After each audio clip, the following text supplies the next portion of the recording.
성도 여러분, 오늘도 하나님의 은혜가 여러분과 함께 하시길 바랍니다. 아무리 힘들고 어려운 일 만나도 하나님 만나면 다 이겨낼 줄로 믿습니다.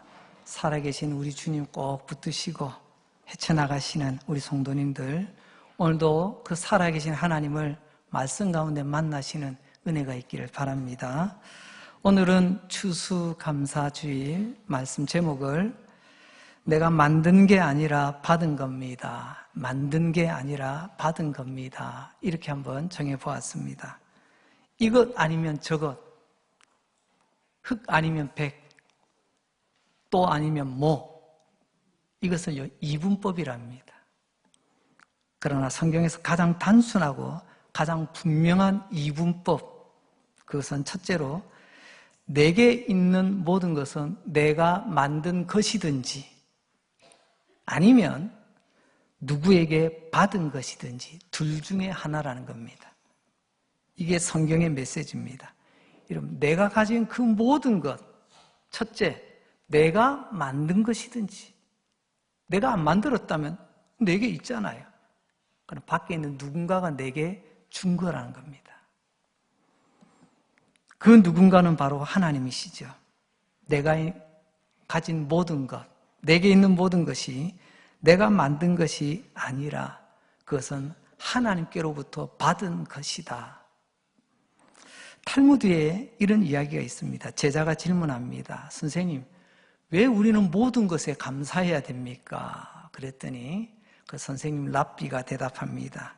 그건 내게 있는 모든 것을 하나님께 받았기 때문이지 라고 대답하십니다. 오늘은 추수감사주일입니다. 오늘 이 추수감사주일 다시 한번 우리가 마음 담아 인정할 것 인정하고 고백할 것 고백하는 시간이 되었으면 좋겠습니다. 무엇을 인정할까요? 무엇을 고백할까요? 조금 전에 말씀드린 것처럼 내가 가지고 있는 모든 것, 내가 만든 게 아니라 하나님께서 주신 것이라는 것을 인정합시다. 그리고 고백합시다. 그것을 우리는 감사와 찬양이라고 합니다. 너무나 중요한 신앙 고백이죠. 여러분, 내가 만든 게 아니라 나는 받았습니다. 받았다는 것이 곧 선물을 받았다는 겁니다. 내 노력의 결과가 아니라 하나님이 내게 주신 선물을 받았다. 오늘 그 하나님의 선물, 내가 가진 모든 것, 하나님께 받은 선물인데 무엇을 받았을까? 몇 가지를 살펴보려고 합니다. 첫째는요, 우리가 먹고 사는 문제도 하나님께 받았다는 것입니다. 여러분은 열심히 살아가시는 것 압니다. 하지만 성실히 열심히 일하고 살아간다고 해서 여러분 그게 다 내가 만든 게 아니라는 겁니다. 성경 그 어느 것 하나도 내 작품이라고 말하지 않고 하나님께서 주신 것, 선물이라고 말합니다. 우리는 그것을 또 다른 말로 하나님의 은혜라 이렇게도 말하죠. 내가 만들었으면 내 작품입니다. 하지만 성경 어느 곳에서도 내 작품이라고 말하지 않네요. 다 하나님의 은혜, 하나님이 주신 것, 하나님의 선물, 내 쪽에서 보면 하나님께로부터 받은 것. 그래서 먹고 사는 문제 가장 기본인데요. 그것까지도 하나님께 받았다고 하십니다. 거기에 대해서 성경은 우리에게 이렇게 알아듣기 쉽게 말씀하십니다. 이스라엘 백성들의 모습을 보면 그들에서 먹고 사는 문제는 곧 열매요 곡식의 문제였습니다. 그래서 신명기 33장 13절로 14절 말씀을 보면 그 땅이 여호와께 복을 받아 하나님의 보물인 이슬과 땅에 저장한 물과 태양이 결실하게 하는 선물과 태음이 자라게 하는 선물이다. 이렇게 곡식과 열매가 자라기 위해서는 세 가지가 필요한데요. 첫째는 물이랍니다. 쉽게는 새벽 아침 이슬, 밤사이에 내린 이슬, 그리고 비가 오든지 아니면 그 이슬이 땅에 스며들든지 땅에 고여있는 물이죠.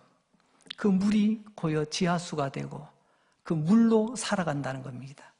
두 번째로는요, 태양이라고 말합니다. 태양은 열매를 맺게 합니다. 결실을 하게 만들죠. 태양, 곧 햇빛으로 열매와 곡식이 연걸어 갑니다. 근데 그걸 선물이라고 했어요. 선물, 태양도 주신 거랍니다.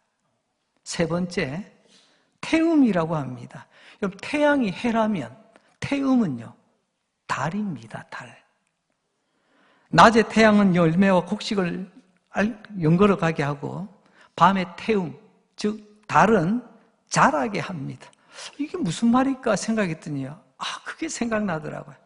우리 아이들 엄마가 해준 거 맛있는 거 먹고 열심히 뛰놉니다.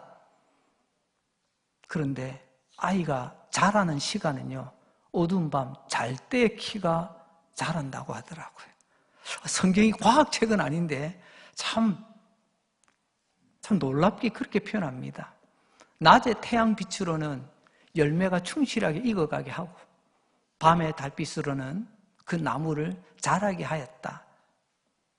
태양도 달도 하나님의 선물이라고 말입니다.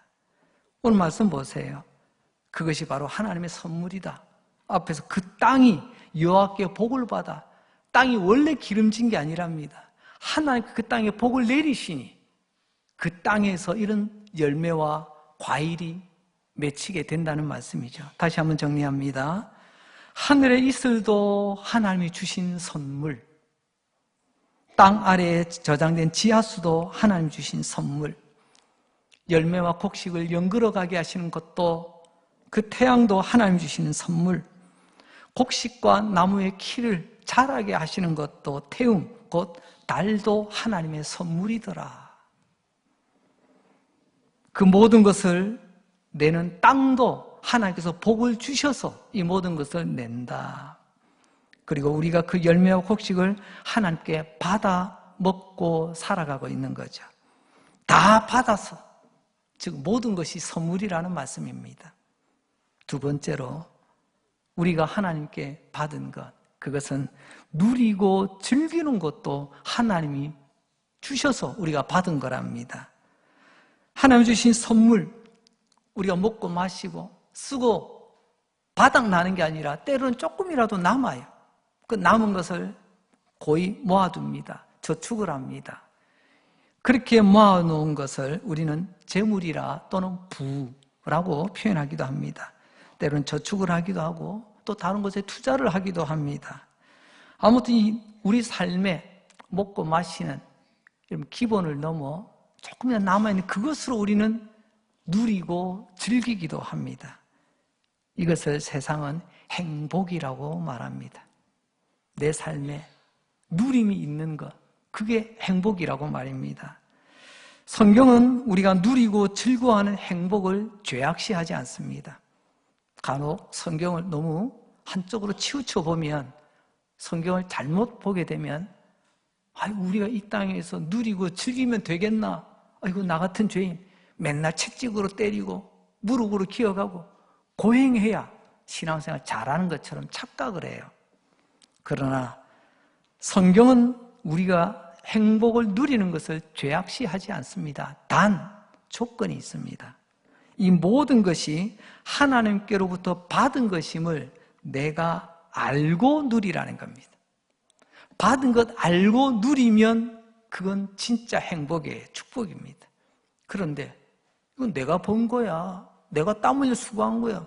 내가 번 것 가지고 내가 쓰겠다는데 왜? 이런 태도로 나간다면 오히려 그것은 행복이 아니라 그는 오히려 화가 될지도 모르겠습니다. 전도서 5장 19절은 이렇게 말씀하시네요. 또한 어떤 사람에게든지 하나님이 재물과 부여를 그에게 주사, 재물과 부여를 하나님이 주신답니다. 하나님이 주신 것은 좋은 거예요. 그래서 능히 누리게 하시며 제 몫을 받아 수고함으로 즐거워하게 하신 것, 즐거워하게 하셨답니다. 여러분 보세요. 누리는 것도 즐기는 것도 하나님이 주신 복입니다. 그것을 하나님의 선물이라 하잖아요. 조건이 뭐라고 했죠? 하나님이 주신 것을 내가 누리고 있다. 하나님이 주신 것을 받아 내가 즐기고 있다. 이것 알면 되는 거예요. 이 모든 것 하나님께서 주신 것입니다. 우리 쪽에서 보면 우리가 받았다는 거죠. 하나님께. 먹고 사는 것도 하나님께 받았습니다. 내가 모은 재물, 이것도 하나님께서 누리고 즐기라고 주신 모든 것 다 하나님께 받아서 내가 누리고 즐기고 있습니다. 너에게 있는 모든 것으로 네가 만든 작품이라고 생각하지 말고 하나님께 받은 선물이라고 이것을 기억하고 살아가는 것, 그게 성도의 진짜 행복이라고 말씀하십니다. 세 번째로 하나님께로부터 받은 게 뭘까요? 그것은 좋은 은사와 온전한 선물도 하나님께 받았다는 것입니다. 야고보서 1장 17절 말씀, 온갖 좋은 은사와 온전한 선물이 다 위로부터 빛들의 아버지께로부터 내려오나니. 온전한 선물이 뭐죠? 요즘 택배가 참 좋습니다. 어제 저녁에 주문했는데 다음날 아침에도 오더라고요. 그야말로 로켓 배송, 이런 것도 있더라고요. 참 좋은 세상입니다. 그냥 빨리 배달되는 거 좋지요.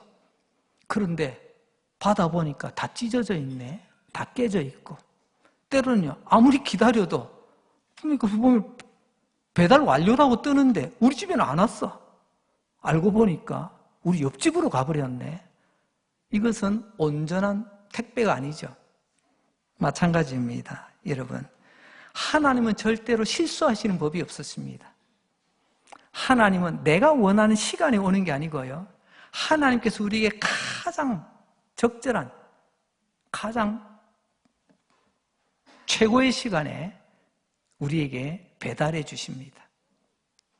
그런데 그 내용물이 때로는 내가 원하지 않았던 시련과 고통이라는 것이 배달될 때도 있습니다. 이거 우리 집에 올 게 아닌데 나한테 왜 시련이 찾아와? 우리 집에 왜 고통이 찾아오지? 이거 우리 거 아니야. 아닙니다.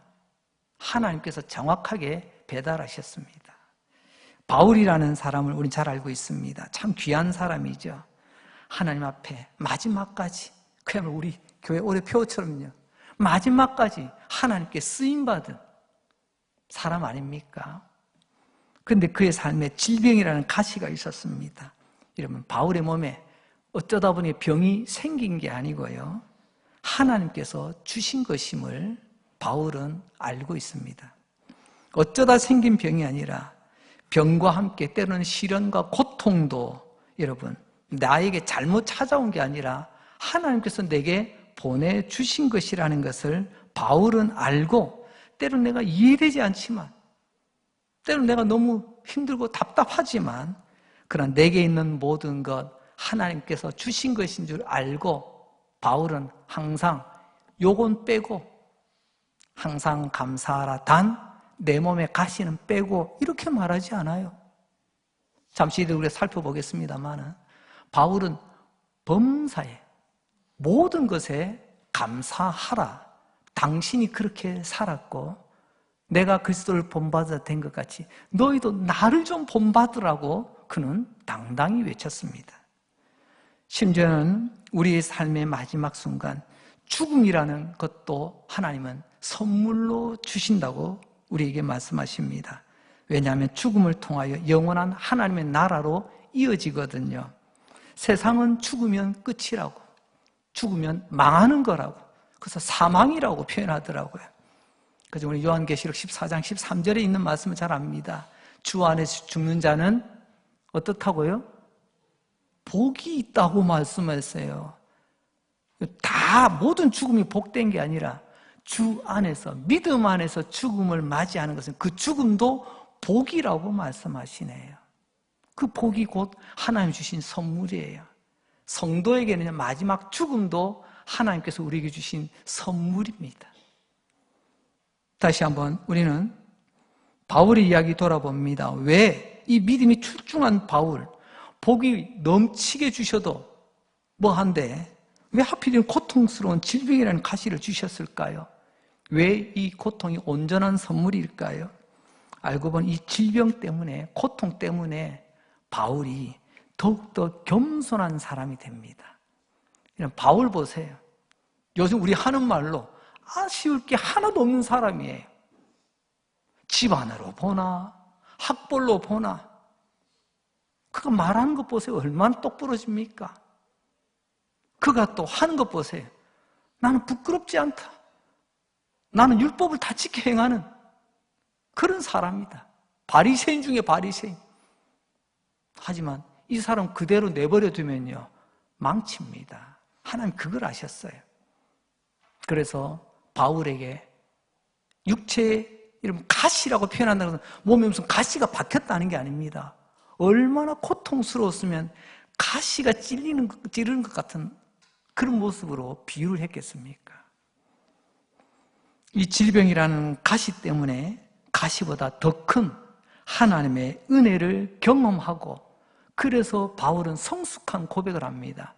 하나님, 왜 나에게 이런 아픔을, 이런 고통이 아니라 하나님, 저는 범사에 이것까지도 감사하겠습니다 라고 고백하며 마지막까지 하나님께 쓰임받았다는 거죠. 그렇습니다. 내게 있는 모든 것은 하나님께 받은 것입니다. 때로는 우리가 이해할 수 없고 때로는 내가 답답하지만 그러나 내 삶에 찾아온 시련과 고통까지도 하나님께 받은 온전한 선물, 하나님께 받은 좋은 선물이라는 것을 기억해야 될 줄 압니다. 그리고 네 번째, 하나님께로부터 받은 것은 죄 사함과 구원도 하나님께 받은 거라는 거예요. 내가 깨달은 게 아니에요. 내가 이룬 게 아닙니다. 에베소서 1장 7절은 우리에게 이렇게 말씀합니다. 우리는 그리스도 안에서 그의 은혜의 풍성함을 따라 그의 피로 말미암아 속량 곧 죄 사함을 이루었느니라 아니잖아요. 죄 사함을 어떻게 해요? 받았느니라. 교회 오래 다니다 보면 죄 사함 받았다 뭐 이러면 너무 쉽게 생각하는 경향이 있는 것 같습니다. 근데 다시 한번 생각해 보십시오. 그렇구나. 나의 죄 사함도 하나님께로부터 받은 거구나. 내가 어떻게 해서 내가 어떻게 졸업장 따듯이 내가 따낸 게 아니구나. 죄사함 받았답니다. 우리 그 죄사함 받음으로 하나님의 자녀가 된 것입니다. 죄사함 받음으로 우리는 하나님 영원한 천국을 약속받은 것입니다. 내가 108배 절을 열심히 해서가 아닙니다. 무릎팍이 깨지도 계단을 오르내리며 하나님께 내 자신을 자책을 하며 노력했기 때문에 얻은 게 아닙니다. 죄사함은 내 작품이 아니라 내가 만든 게 아니라 하나님이 주신 것, 하나님의 선물이라는 거죠. 에베소서 2장 8절은 이렇게 구체적으로 또 말씀합니다. 너희는 그의 은혜에 의하여 믿음으로 말미암아 구원을 어떻게 해요? 받았느니라. 구원도 받는 거예요. 이것은 너희에게서 난 것이 아니요. 오늘 주제로는 너희가 만든 게 아니요. 네 작품이 아니라 하나님의 선물이라. 하나님이 주신 것. 받았다. 그게 선물이죠. 내 작품이 아니라는 겁니다. 여러분, 성경에 구원이라는 말이 100번 나오면 100번 다 하나님의 선물, 하나님이 주시는 것이다. 우리는 받는 거다라고 표현합니다. 이것 깨달으면 하나님의 은혜가 무엇인지를 잘 알 수 있습니다. 내가 무엇이길래 나 같은 사람에게 하나님 이런 은혜의 선물을 주십니까? 그래서 Amazing Grace, 놀라운 은혜를 고백하는 사람이 되는 겁니다. 성경은 항상 말합니다. 우리는 구원 받은 겁니다. 내가 구원을 이룬 게 아닙니다. 이 구원, 이보다 더 큰 위대한 복이 어디 있습니까? 그래서 우리 예수 믿는 사람은 복 받은 사람이에요.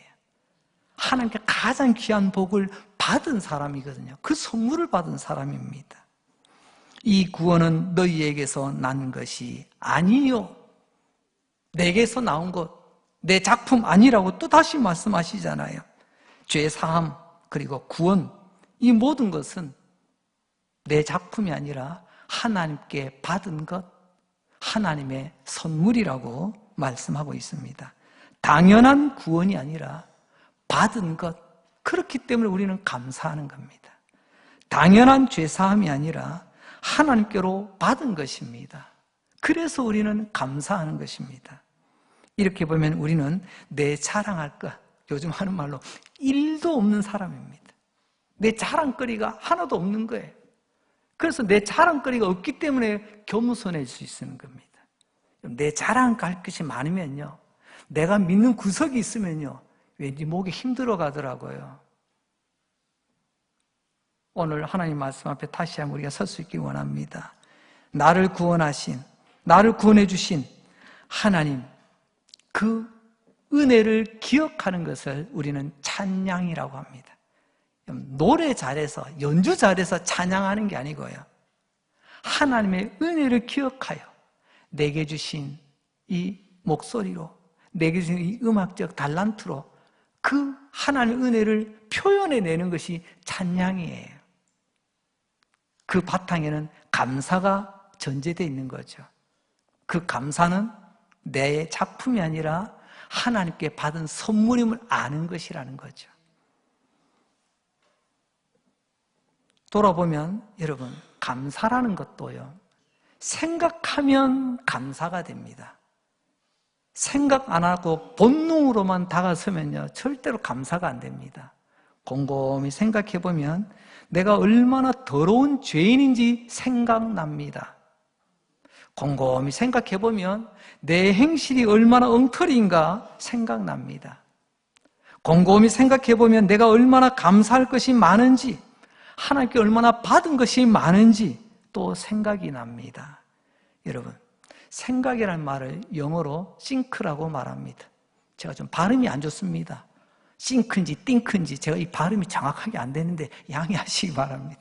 생각을 think라고 하죠. 여러분, 그런데 감사를 영어로 thank라고 말합니다. 여러분, think, thank 뭐 비슷해요. 맞습니다. 원래 이게 뿌리가 같다는 겁니다. 흔히 하는 말로 어원이 같은 거예요. 감사는 생각으로부터 시작하는 겁니다. 생각할 줄 알 때 감사가 열매 맺게 된다는 거죠. 생각을 깊이 하면 감사의 물을 퍼올릴 수 있습니다. 생각하라, 그러면 감사하게 될 것이다. 생각을 깊이 해보라, 그러면 너의 영혼에 깊은 감사의 우물이 만들어질 것이라. 옛날 믿음의 사람들이 이런 말들을 남기셨습니다. 우리는 바쁘다는 핑계로 생각을 안 합니다. 생각을 안 하는데 어떻게 해요? 본능으로 살아갑니다. 깊이 생각을 해보십시오. 내 삶의 모든 것 다 하나님께 받은 것임을 알게 될 것입니다. 그때 여러분의 삶에 깊은 즉 감사의 우물이 만들어지게 되는 것입니다. 저는 어릴 때 자랄 때 뭐가 많다는 표현은요, 5만 가지 이런 표현을 많이 썼습니다. 생각도 때로는 많을 때가 있습니다. 복잡할 때, 머리가 복잡할 때, 생각할 게 많다 그러면 5만 가지가 생각난다. 5만 가지. 숫자로 5만 개가 돼서 5만 가지가 있는 거예요. 많다는 것을 표현할 때 우리는 5만 가지라고 표현하기도 합니다.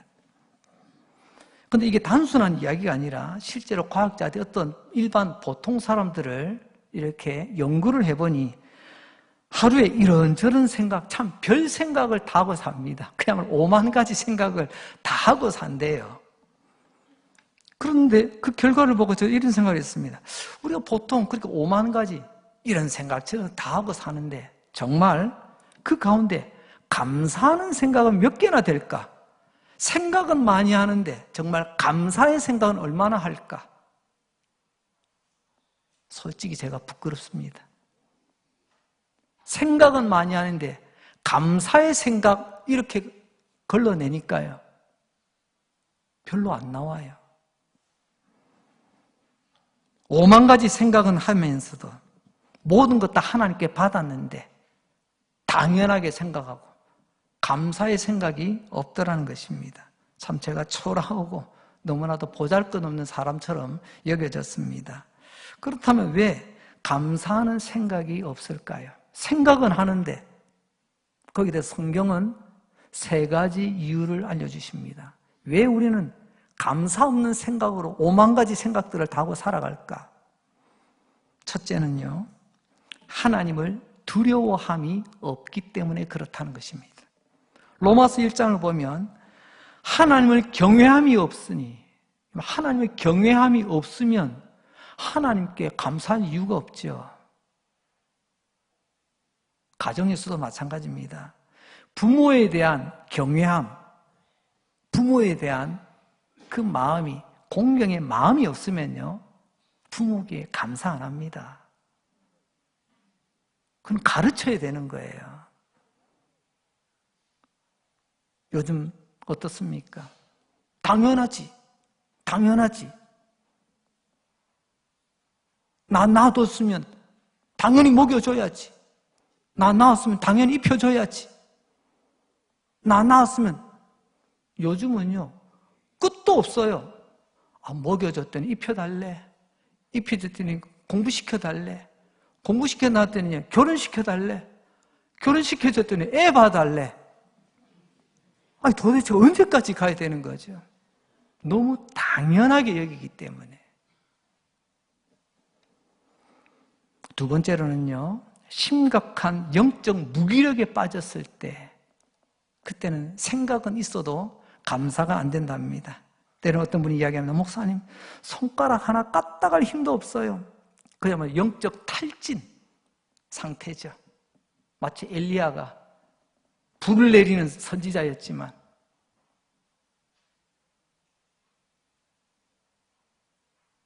한 여인의 말, 내가 너를 반드시 죽이리라.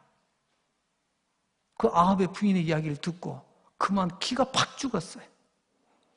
그래서 나중에는 도망가다가 로뎀이라고 하는 나무가 있는 그 그늘 밑에 들어가가지고, 선지자 입에서 어떤 말이 나온지 아세요? 하나님, 나 차라리 죽여주세요. 나 그냥 죽고 싶어요. 아니, 선지자가 그런 상태까지 바닥이 났다니까요. 지난 목요일 저녁에 우리 교회 우리 훈련생들과 함께 또 몇몇 우리 교회 성도님들과 함께 남성 합창단 공연을 보러 갔습니다. 이 가을에 참 기억에 남는 그런 시간이었습니다. 한 곡 부를 때마다 참 남성들의 소리에 감동이 되어졌는데, 또 중간에 또 특별 시간도 있었고요. 근데 마지막 이 앙콜송으로 하던 가운데 누군가 지쳐서 우리가 정말 아무것도 할 수 없을 때, 그때 우리 잘 아는 복음송 있잖아요. 누군가 널 위하여 누군가 기도하네. 그 노래로 딱 하는데 목사인 제 마음에는요, 그날의 하이라이트였습니다. 이 쓸쓸한 가을에 누군가 당신을 위해서 기도하는 사람이 있습니다. 오늘 그렇습니다. 내가 영적 무기력에 빠지고 영적 탈진에 빠질 때, 기도를 우리 흔히 영혼의 호흡이라고 합니다. 숨 안 쉬면 죽잖아요. 여러분 지난 한 주간 또 얼마나 기도 생활 하셨습니까? 제가 일일이 묻지는 않겠습니다만은 표정을 보니 자신이 없으신 것 같아요. 근데 신기하지 않습니까? 내가 기도의 호흡을 나는 잘 못했는데 오늘 그렇게 또 이렇게 나와가지고 예배를 드리고 있어요. 왜 그럴까요? 나 스스로 자가 호흡이 안 될 때 주님의 응급 호흡, 주님의 기도가 있는 줄로 믿습니다. 나를 사랑하는 그 누군가가, 때로는요 내 사랑하는 가족, 친구, 나를 위해서 늘 기도하는 기도의 후원자들이 있습니다. 여러분, 그분들의 기도 때문에 오늘 우리가 이 자리에 나온 거예요. 내가 영적으로 무기력할 때 스스로 진단해 볼 수 있는 제일 좋은 방법 중에 하나가 오늘 보니까요, 감사가 끊어지더라. 감사가 끊어지면 뭐가 나올까요? 모든 게 마음에 안 들어. 짜증나고. 그래서 원망과 불평이 터져 나오는 거예요. 이건 달리 말하면, 아하, 내 영혼에 탈이 났구나. 내가 영적 탈진 상태구나. 우린 그걸 빨리 깨닫고 다시 주님 앞에 서야 될 줄로 믿습니다. 세 번째로는요, 왜 우리가 감사의 생각을 못하느냐? 그건 교만 때문입니다. 5만 가지 생각이 다 들어도 감사의 생각을 못하는 이유가 뭐냐? 교만이 뭐죠? 나 잘났다는 겁니다. 내가 다 했다는 거예요. 내가 만든 거, 내 작품이라는 거예요. 교만 충만하면 자연스럽게 감사는 나타나지 않습니다. 반대로 말하면 교만하지 않는 사람이, 겸손한 사람이 감사가 풍성히 고백이 되는 것입니다. 다시 한번 정리합니다. 하나님을 두려워함이 없어요. 그래서 우리는 감사의 생각도 못합니다. 심각한 영적 무기력에 빠졌기 때문에 나 스스로 감사를 꿈도 못 꿉니다. 세 번째는 내가 너무 교만하여졌기 때문에 하나님을 찾을 이유가 없는 거예요. 오늘 말씀 가운데 여러분들의 굳어지고 딱딱해진 그 마음, 교만의 마음, 무기력의 마음, 하나님을 경외하지 않는 그 피폐한 마음, 하나님 말씀으로 오늘 갈아엎어 뒤집어지는 역사가 있기를 바랍니다. 훈련 중에 제가 이런 표현을 하는데요. 돼지는 뒤집어져야 하늘을 본다라는 말이 있더라고요. 돼지는 늘 땅만 보고 살아요. 내 코앞에만 있는 거. 그게 단 줄 알아요. 하지만 내가 원하지는 않았지만 내가 한번 깨굴창에 빠져가지고 뒤집어졌을 때 그때서야 하늘이 있었네. 그때서야 하나님을 찾게 되더라는 거죠. 성도 여러분, 잊지 맙시다. 내가 가지고 있는 모든 것, 그거 하나님께 받은 겁니다. 이거 인정합시다. 그리고 그렇게 고백합시다. 그게 감사요, 그게 찬송이에요. 자, 그럼 이제 다섯 번째로 이제 우리가 해야 될 일은요, 받은 복을 세워봅시다. 내가 도대체 무엇을 받았는가? 앞에서도 쭉 살펴보았지만 오늘 고린도전서 4장 7절 짧은 본문인데요. 다시 한번 우리 같이 한번 읽도록 할까요? 시작. 누가 너를 남달리 구별하였느냐? 네게 있는 것 중에 받지 아니한 것이 무엇이냐? 네가 받았은즉 어찌하여 받지 아니한 것 같이 자랑하느냐? 한번 말해보라는 겁니다. 지금 오늘 본문이 고린도 교회에 보낸 편지거든요. 고린도 교회가 지금 사고가 난 거예요. 어떤 사고죠? 전부 다 자기가 했대. 내 작품이래, 내 결과래, 내가 다 했대. 그러다 보니 그 교회 안에요, 고린도 교회가 여러분 지리적으로 볼 때 그때 상황들을 보게 되면 사람도 많고 재정도 넘치고 심지어는 은사도 넘쳤어요. 근데 교회가 시끄러워. 그 이유가 뭐냐? 다 자기가 잘났답니다. 그래서 바울이 거룩한 뿔이 난 거예요. 의분이 일어난 것입니다. 그러면서 물으면, 내가 다시 한번 물어보자. 너희들 중에 너희가 받지 않은 것이 뭐가 있냐? 하나님께 다 받던 것 아니냐? 모든 것 하나님께 받았는데 그들은 교만하여 마치 하나님께 받지 않은 것처럼, 내가 원래 그런 것처럼 은사를 가지고도 자랑질하고 이걸로도 자랑질하고 저걸로도 자랑질하고. 그래서 하나님께서는 바울을 통해서 말씀의 방망이 우리 뒤통수를 한 대 때리는 겁니다. 너희가 가지고 있는 모든 것 중에 받지 않은 것이 무엇이냐? 질문을 던지잖아요. 답은 뭐죠? 받지 않은 것 하나도 없습니다. 이 고백이 나와야 되잖아요. 내가 쉬는 숨, 호흡, 들숨과 날숨, 나의 맥박, 내가 쓸 수 있는 모든 물질, 내가 누리는 행복, 직분, 은사, 능력, 내게 있는 모든 것이 다 하나님께 받은 거잖아요. 내 영육간의 모든 것, 땅과 하늘의 모든 것, 내가 받지 않은 게 어디냐는 것입니다. 전부 다 하나님께 받은 것이다. 바울은 이것 깨닫고 까딱하면요 교만한 인간으로 살 뻔했습니다. 나만큼 똑똑한 사람 있으면 나와봐. 최고의 학군 나왔잖아요. 나만큼 열심히 있는 사람 나와봐. 바울은 열심히 있는 사람이 아닙니다. 바울은 특심 있는 사람이에요. 원정, 먼 데까지 가서 자기 열심을 나타내려고 했던 사람이잖아요.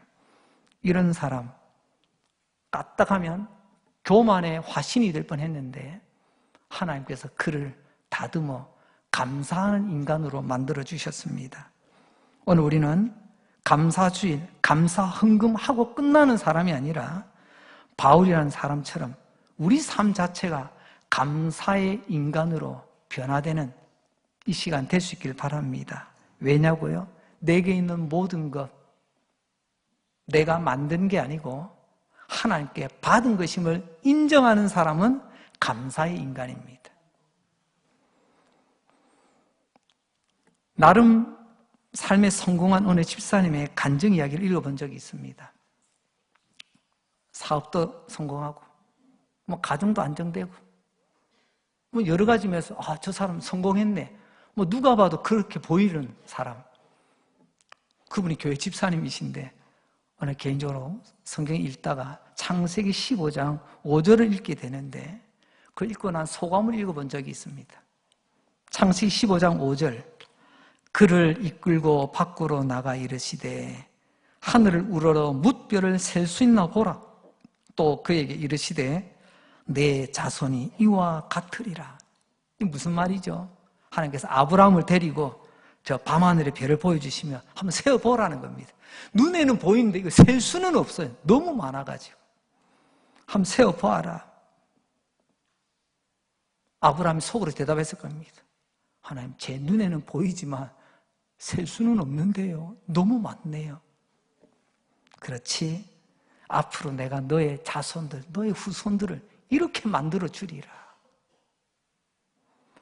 이 이야기를 읽는 가운데 그 집사님 말씀으로 자기 가슴을 탁 치더라는 겁니다.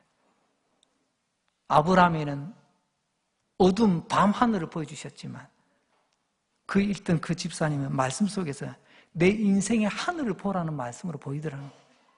김 집사, 너의 인생의 하늘을 봐. 얼마나 많은 별들이 있어. 가만히 생각해 보니 그 수많은 별, 세지도 못하는 별들을 하나님이 만들어 놓으셨는데 내 인생의 하늘에도 참 반짝반짝 빛나는 것들이 많이 있었네. 까딱하면 이건 내가 했지. 이건 내가 이루었지. 이건 내 작품이지. 그럴 뻔했는데 말씀을 듣고 나니 하나님, 내 인생 하늘에 박혀있는 수많은 내 성공의 별들이 내가 만든 게 아니고 하나님께서 주신 거 그저 내가 받았을 뿐입니다. 이런 고백의 간증글이었어요.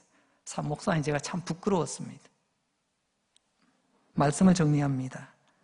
에베소서 5장 20절은 우리에게 이렇게 말씀하십니다. 범사에 우리 주 예수 그리스도의 이름으로 항상 아버지 하나님께 감사하며. 짧은 이 한 말씀 속에서요, 감사의 핵심 요소가 다 담겨 있습니다. 세 가지입니다. 첫째, 무엇을 감사해야 되는가? 감사의 범위입니다. 어디까지요? 범사를 감사하랍니다. 올싱입니다. 모든 것. 우리는요, 골라가며 감사하잖아요. 이거는 감사, 이거는 원망, 이거는 투정. 그런데 감사는요, 모든 게 감사합니다. 우리 감사절, 오늘 찬양대회 때 어느 기관에서 부를지 안 부를지는 모르겠습니다. 길가의 장미꽃 감사. 그리고요, 장미꽃, 가시도 감사. 이 말씀에 이 진리를 깨달은 사람만이 고백할 수 있는 겁니다. 내 삶의 꽃처럼 아름다운 것도 감사 제목이지만 때 남몰래 흐리는 아픈 가시 같은 부분도 감사 제목으로 올릴 수 있다는 것. 두 번째로, 누구에게 감사해야 됩니까? 하나님 아버지께 감사하는 겁니다. 하나님께로부터 우리가 이 모든 것을 받았기 때문에 하나님을 인정하는 행위예요. 그게 감사입니다. 감사가 아닌 것은 하나님을 무시, 하나님을 멸시하는 행위입니다. 세 번째, 언제 감사해야 되죠? 항상 감사합니다. 내 마음에 들면 감사하고, 내 기분 좋으면 감사하고. 여러분, 기분 따라 신앙생활 하지 마세요. 제발. 우리 따라서 해볼까요? 말씀대로 살겠습니다.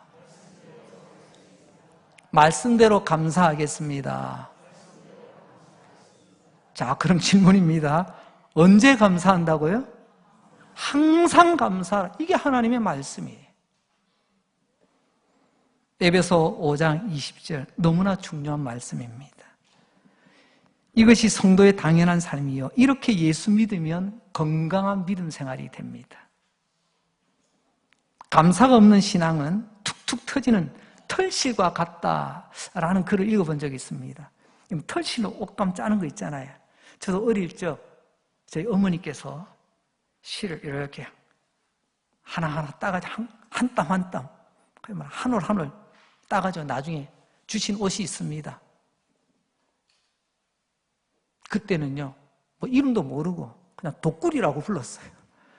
독구리요, 두껍게 짜가지고 목에는요 이게 까칠까칠해가지고요 힘들었지만, 근데 그거 입으면 따뜻해요. 수제품이거든요. 근데 이게 문제가 하나 있습니다. 이게 한 올이 어디 뾰족한 데 걸리거나 탁 걸려버리면요, 이게 쭉 벗겨진다는 겁니다. 이게 그런 말입니다. 여러분, 감사가 없는 신앙은 툭툭 터지는 털실 옷과 같이 다 풀려버립니다. 멋지게 되는데 감사의 올이 하나 빠져버리면요, 거기서부터 구멍나기 시작하는 거예요. 감사가 없는 목사가 되고 감사가 없는 성도가 되는 거죠. 여러분, 내게 있는 소중하고 행복한 모든 것, 이제 정리되십니까? 내가 만든 것 아니라는 것 인정하시겠습니까? 하나님께 받았다는 것 인정하시겠습니까? 이제 우린 그것을 가지고 감사함으로, 찬양의 열매로 올려드리며 살아가는 멋진 주의 자녀들 되시기를 주님의 이름으로 축복합니다. 기도합니다. 하나님 아버지, 감사합니다. 오늘 감사주의를 맞아보며 지난 한 해를 돌아봅니다.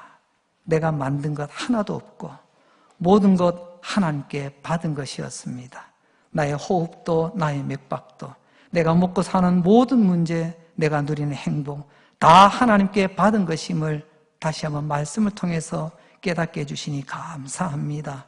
다 받았으면서도 받지 않은 사람처럼 내 자랑하며, 다 받았으면서도 받지 않은 것처럼 무기력하게 오만 가지 생각은 하면서도 감사의 생각은 1도 없는 초라하고 부끄러운 모습으로 살았음을 고백하오니 주여 용서하여 주시옵소서.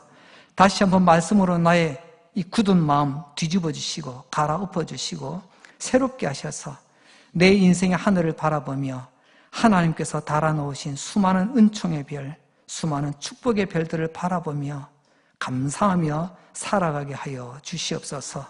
터져나가는 털실옷이 아니라 튼튼하고 예쁜 털실옷을 입는, 감사로 짜여진 아름다운 옷을 입고 살아가는 우리 모두 되기를 원합니다. 우리 성도들의 삶에 감사가 넘치게 하시고 그 감사로 인한 기적을 보게 하여 주시고, 내게 있는 모든 것, 내가 만든 것 1도 없고 하나님께 다 받은 것임을 인정하고 고백하며 감사하며 살아가는 강릉제일 예배자들 되기를 원하옵고 예수님 거룩하신 이름으로 기도합니다. 아멘. 자리 일어나